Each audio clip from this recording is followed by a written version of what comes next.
Many of the older religions, more well, the non-Christian denominations and beliefs, the spirit world and gods and entities that existed it was all kind of a bit playful, and it wasn't so quite ordered and structured in some ways.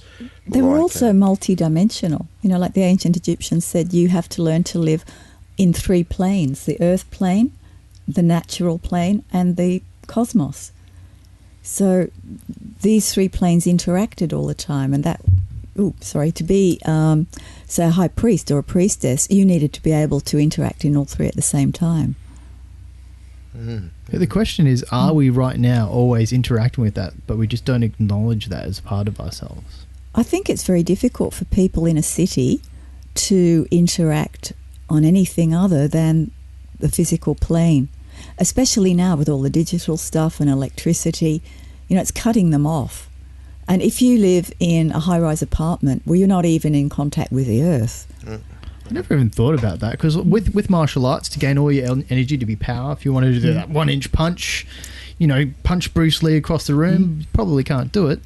But you need to get all your power derived from the ground. If you're not really touching the ground, you don't have much power base to do that stuff. So it's definitely a thing that exists by you connecting with and all the temples and balance. Yeah, the temples and the pyramids are all built on where ley lines cross.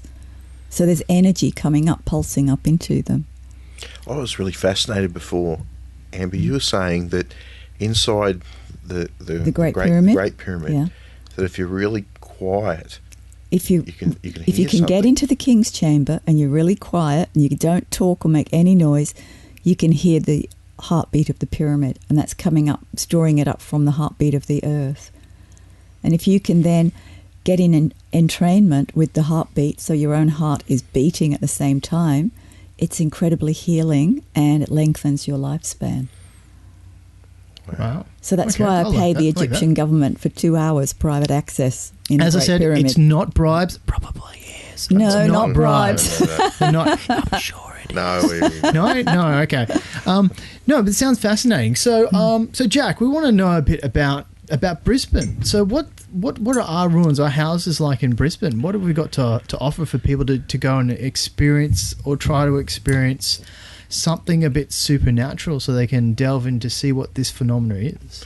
Well, in Brizzy, we've over the years I've acquired literally now a database, got hundreds of haunted buildings. The majority of them tend to be houses, and Brisbane seems to have a lot of haunted houses. They seem to be the experiences are quite common that people report, and they say that they can at night, lying in their bed, they hear footsteps walking down the hallway. That's very common in old Queenslanders. Are they clustered in certain areas, these houses? No. They're spread out right across the city. Unfortunately, because our city's obsessed with reinventing itself and tearing down every piece of timber and tin that we've got, many of the houses, literally every year, I'm crossing them off the list because they're being turned into apartment blocks and so on. That's exactly what you were saying. These wonderful old sort of historic places are just being destroyed. Do you know if the new apartment blocks get anything happening? Very rarely. Very rarely. The digital age has created a whole new sort of interest for people searching for ghost stories, and I do get people ring and ask about, did something happen, where they're now living, and it'll be a massive new apartment block, and I don't usually have any old stories to share with them, but the experiences that a lot of Brisbaneites report in their homes are interestingly very standard. Their footsteps, doors being opened, and when I say doors being opened, I mean actual handles being turned and doors moved, not just doors blowing shut in the breeze. Because obviously if you're doing in ghost hunting, which you have done in the past, yeah, then you kind of take out these variables, which could be like you got these drafts of wind, certain little things, like if someone walks on a thing, it might actually always trigger this sound over here or something. It's like you try and eliminate out the obvious. And I don't mean to, lots of acquaintances and people share their experiences with me and my staff, and we're always very mindful to, people feel like they're exposing themselves by sharing these private experiences, but in many cases, almost the majority, you can generally find a logical explanation for some of the things that people get spooked by. In Brisbane, I hate to say it, but our possums that run around on roofs things, they in mating season they can make some pretty strange sounds and noises. People have been terrified by them. We had koalas. We just moved into an area that was on Mount Gravatt, and we did move into this really old kind of house that was slightly falling off a hill, as you thought. And, it just gives you kind of weird connotations when it looks like there's blood stains maybe on the roof. Don't know if that's water damage. Could be a blood stain. Don't know. But apart from that, and then we're just trying to go to sleep, and you hear you're like, what the hell is that? It sounded like some sort of weird pig monster. That's all I could describe.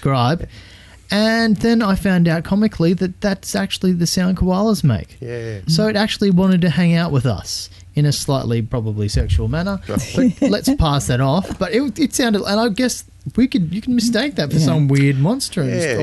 Can I ask you a question? Are there any places in Brisbane or Queensland that you know of where you can sleep the night in a haunted house? We used to do overnight stays at Bogger Road Jail. We ran them for 9 years, and that was quite some time ago now. But it was great. You could stay the night in the jail, and people reported they felt like there was a prisoner in the cell with them, or other kind of unsettling experiences. And across the state, there are various buildings, including quite a number of haunted hotels that you can stay the night in. The Criterion Hotel in Rockhampton. In Charters Towers, the Royal Private Hotel and the Park Hotel in that fantastic Gold Rush era town have both got resident coasts. I stayed at the Park one night, and I was lying in bed, just falling asleep at about 2 o'clock in the morning. The door into my room, I heard the key actually turn. I had the key on the inside, and I heard the key turn. And it had a wonderful old sort of Bakelite door handle, and it turned, and the door swung open and in, and there was nobody there on the other side. I'd love that. It was fantastic. Look at her eyes. Oh my God, she's like, bring it on.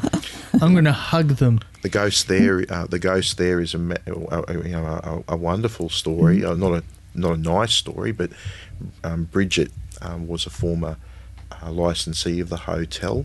And sadly, she died in tragic circumstances, and is buried in the Charters Towers Cemetery. But her spirit continues to occupy the hotel. And when guests stay there, she comes into the room and does exactly what I experienced at the Royal Hotel in Charters Towers. Another former owner, hotelier, licensee. She lived well into her 90s. She was the longest owner of the license at the hotel, and people say that she just literally doesn't accept that she's died, and so she's still walking the place at night, and she fluffs people's pillows. And well, I'm thinking if you're a ghost, you're like, oh, I can't touch that. Oh, this is kind of boring. Oh, I can't touch it. Do they interact with things? But they can touch them. Yeah, they do. I don't think they can move. In movies like Poltergeist, they're throwing stuff and all that. I've seen that. It's not true. Have you seen a house implode on itself? That is my question. No, never. Okay, no, cool. No. So with the touching, I guess obviously they have to be able to slightly be in our reality to be able to interact with the atoms, that sort of stuff. I couldn't tell you. I've never been able in my mind to come up with some sort of a theory to explain how entirely they do it, but clearly they do have some ghosts have the capability of physically turning a door handle, pulling sheets down of beds when people are sleeping, and when... Well, that's the Entity movie, if you've ever watched that. Yeah. That gets a bit creepy. What I've heard is that it generally, like, it's a different kind of realm. It's not like... It's imagine that you've got a different vibrations, and it's like a radio station. And what happens is, you know, obviously they're interacting on a different band. And on their band, to them, they're quite real. But when it's kind of like when you get and you change your radio station, things you start not hearing the signal and it gets really shh. So it's kind of like as soon as you go out of your band, everything starts to fade a little bit. I think the people that can experience them the best are on the same wavelength. Yeah, so once these certain people go in higher wavelengths, they're getting closer to that band. So instead of it being less obvious and less real, it can come real. And you can see it in a more real sense. But I've also heard that supposedly around that 3 o'clock night, for some reason, it's the time or the space between those two different, say, vibrations or those like radio stations is the closest. So, and that's when obviously they can interact more, do more, because it's just by order of progression of the planets, who knows, that sort of thing. It's just that the two wavelengths are a lot closer. It's kind of like, imagine if you've got two wavelengths going off in here. Well, we're on a peak and they're on their low. Yeah. And then they're a lot closer, and then can obviously, since they're right there, they can interact in a wavelength sort of sense. So it's kind of like explains, I guess that's a good way to explain it, so you can understand and see where, okay, yeah. People often ask me if I've ever experienced a ghost, and it's part of my job and my staff's. I have tour guides, just an inevitable fact of working in haunted places. We experience ghosts, and sometimes you do see them, and they present as something you can identify as a person, an apparition, as they say.